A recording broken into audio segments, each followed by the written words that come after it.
Dans un communiqué publié ce mercredi 30 juillet, le parti Les Transformateurs explique sa profonde consternation et sa tristesse suite à la décision rendue par la chambre d'accusation de N'Djamena confirmant le renvoi du président Dr Sixé Masra devant la chambre criminelle. Selon le parti, cette décision dépourvue de tout fondement juridique s'inscrit dans une logique de harcèlement politique systématique visant à faire taire une voix libre, légitime et porteuse d'espoir pour des millions de Tchadiens.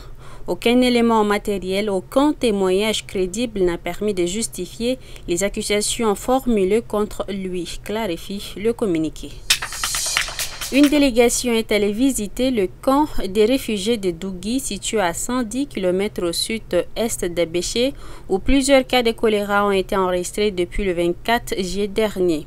En effet, ce 30 juillet, une rencontre d'évaluation de la situation entre la délégation et les partenaires au cours de laquelle le ministre de la Santé publique, Dr Abdelmajid Abderrahim, a fait savoir que les dispositifs sanitaires sont renforcés pour contenir cette épidémie et éviter sa propagation dans les provinces voisines.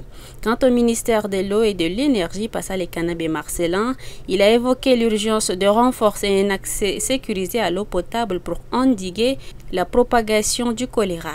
Il a également annoncé des actions concrètes en cours, notamment la connexion de 8 forages à 2 châteaux, la construction de 3 forages à 30 km3 avec World Vision dans le site, le suivi psychochimique et bactériologique de l'eau dans les zones touchées.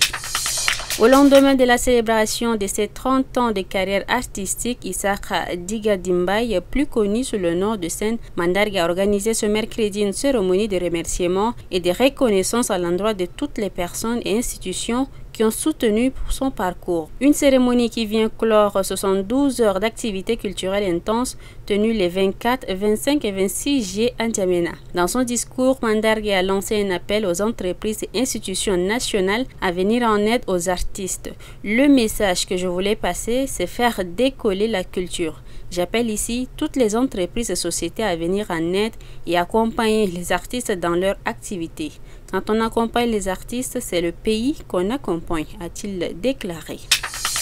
Le Centre pour le dialogue humanitaire HD organise une rencontre de dialogue inclusive et constructive entre les autorités locales, les leaders des communautés et les membres des réseaux des médiateurs agro-pastoraux du Logone oriental du 30 au 31 juillet dans les locaux d'un hôtel de Doba. L'objectif de cette rencontre consiste à avoir une analyse communautaire des conflits dans le sud du pays, notamment dans la circonscription de Mandakao et ses environs afin d'identifier les moyens d'atténuer ou de prévenir ces conflits. Cette initiative se tient suite à la recrudescence des conflits intercommunautaires particulièrement violents dans les départements de la Niapende et des Monts de l'Âme qui ont causé des pertes de vies humaines et des dommages matériels importants. Et pour finir, un drame d'une violence extrême s'est produit dans le village de Bekorman, situé dans la sous-préfecture de Mbikou, département de la Niapende.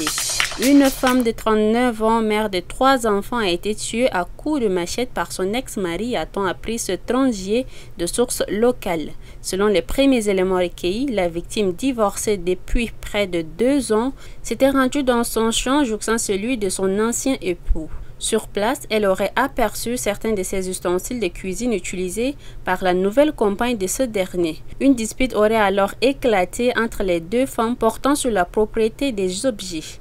Informé de la situation, l'ex-mari serait rapidement intervenu. Armé d'une machette, il se serait dirigé vers le champ de son ex-femme avant de lui asséner 3 violents coups à terre, provoquant sa mort immédiate. Après son acte, le suspect a pris la fuite et demeure à ce jour introuvable.